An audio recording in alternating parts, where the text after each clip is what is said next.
வீற்றிருக்கும் சான்றோர் பெருமக்களுக்கு என் பணிவான வணக்கம். சூரியகாந்தி என்னும் திரைப்படத்தில் வரும் பாடலின் பல்லவியே இன்று என்னை பேச பணித்த தலைப்பு. இருக்கும் இடத்தில் இருந்து கொண்டால் எல்லாம் சௌக்கியமே. ஆனால் இப்படி அந்த பல்லவியை கடந்தது. ஒரு மனிதன் மற்றொரு மனிதனை பார்த்து நலம் விசாரிக்கும் சொல் சௌக்கியமா? அதன் பொருள் எல்லாம் சரியான இடத்தில் இருக்கிறதா, நீ இருக்க வேண்டிய இடத்தில் இருக்கிறாயா என்பதே அதன் பொருள். ஒரு மனிதன் வயதுக்கு சரியான வாழ்க்கையை வாழ்கிறானா என்பதற்கு எது அடையாளம்? அவன் எங்கு எப்படி வாழ வேண்டுமோ அப்படி வாழ்கிறான் என்பதே அடையாளம்.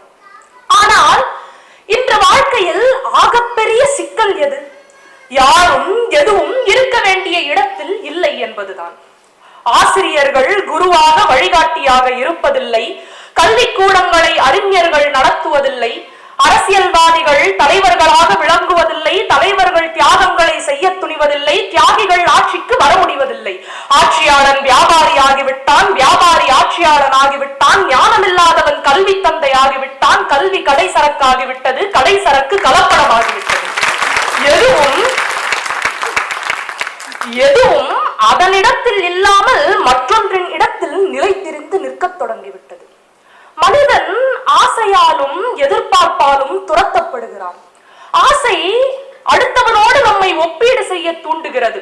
அடுத்தவன் வாழ்க்கைக்குள் நம் வாழ்க்கையை தேட வைக்கிறது. விளைவு நம் வீட்டு கண்ணாடி நம் முகத்தை காட்ட மறுக்கிறது என்கிறார் கவிஞர். ஆசையும் எதிர்பார்ப்பும் நிறைவேறாத ஆசைகளும் ஏமாற்றத்தை தருகின்றன. இதனை கவிஞர் எப்படி பதிவு செய்கிறார் பாருங்கள். சந்நியாசியின் ஆசை சம்சாரம், அந்த சம்சாரியின் ஆசை சந்நியாசம் என்று.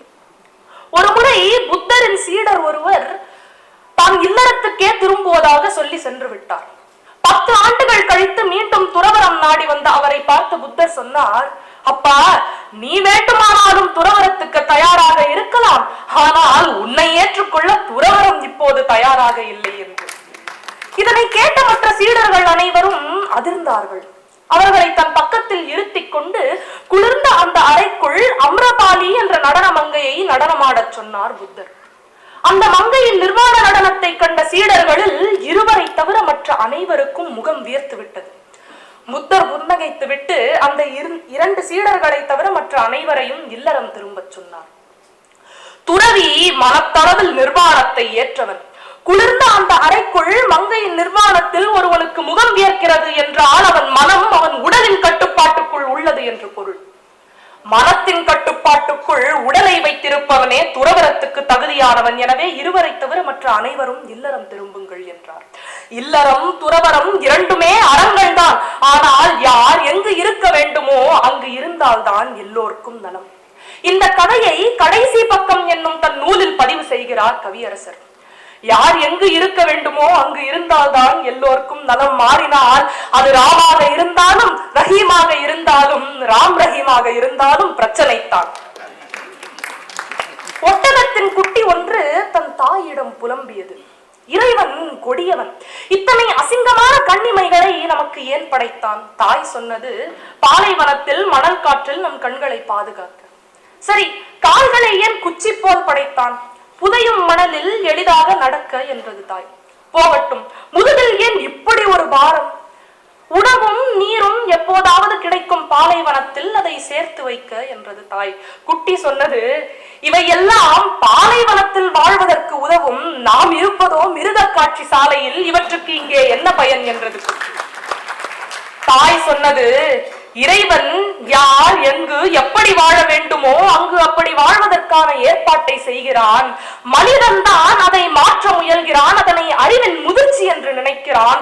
எல்லாம் நிரந்தரம் என்று நினைக்கிறான் மனிதன் என்று. கவியரசர் பாடுகிறார், மனிதன் நினைப்பதுண்டு வாழ்வு நிலைக்கும் என்று, இறைவன் நினைப்பதுண்டு பாவம் மனிதன் என்று.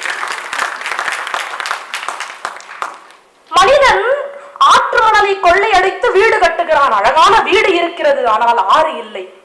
பயிர் வளர்க்கவும் உயிர் நிலைக்கவும் ஆறு இல்லாத போது, நீர் இல்லாத போது வீடு இருந்து என்ன பயன்?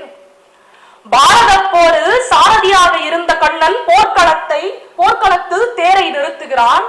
அர்ஜுனன் போர் தொடுக்க மறுக்கிறான். பார்த்தன் அவனை இடைமறிக்கிறான். இங்கே பிறக்கிறது கீதை.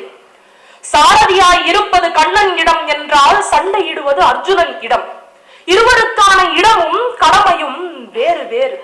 இதனை கவியரசர் அனுபவ மொழிகள் என்னும் தன் நூலில் இப்படி பதிவு செய்கிறார்.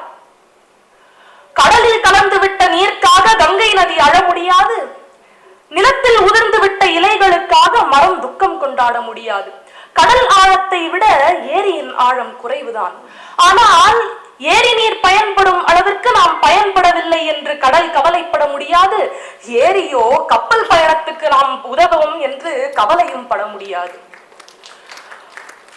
குயிலுக்கு குரலும் மயிலுக்கு நடனமும் புலிக்கு வீரமும் சிங்கத்துக்கு கர்ஜனையும் மானுக்கு மருட்சியும் என்பது இறைவனின் ஏற்பாடு.